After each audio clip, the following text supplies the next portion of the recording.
जब से राम जी आए तब से रोज मंगल मंगल हो रहा है, जब से सीता माता को लेकर के आए हैं। क्यों? क्योंकि सीता माता कन्यादान में गौ माता लेकर के आई है। सबसे बड़ा दान मेरे भाई बहनों कन्यादान होता है, और अगर कोई पिता कन्यादान में गौ ना देवे अपनी बेटी को तो उस पिता को कन्यादान का पुण्य नहीं मिलता है। आजकल लोग कन्यादान में ऐसी दान देते हैं, कूलर दान देते हैं, फ्रिज दान देते हैं, टीवी दान देते हैं, मोटरसाइकिल दान देते हैं, कार दान देते हैं, पर गौ दान नहीं देते। तो फिर आप कितना ही खर्चा कर लो, लेकिन अगर गौ दान नहीं दिया है तो आपको कोई भी लाभ मिलने वाला नहीं है, कन्यादान का पुण्य नहीं मिलेगा। इसलिए बेटी का विवाह करवाएं तो कन्यादान में एक गौ माता जरूर जरूर जरूर देनी चाहिए।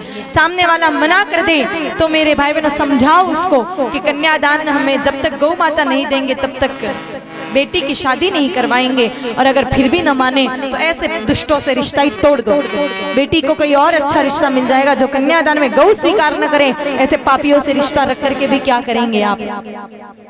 पर कन्यादान में गौ होनी चाहिए।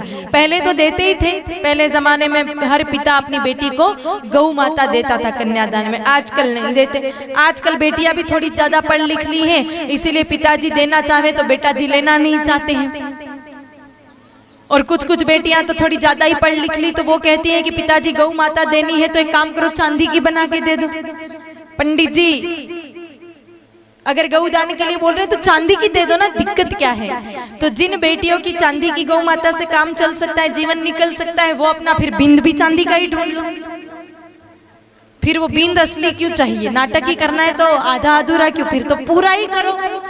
चांदी का बिंद रहेगा, दो फायदे। एक तो कभी भी रोका टोकी नहीं करेगा, कहीं पर भी आओ कहीं पर भी जाओ कोई दिक्कत ही नहीं उसको। और दूसरा चांदी का बिंद रहेगा तो सदा सुहागन अखंड सौभाग्यवती हो जाओगे, क्योंकि वो कभी मरेगा ही नहीं। तो लाभ भी है।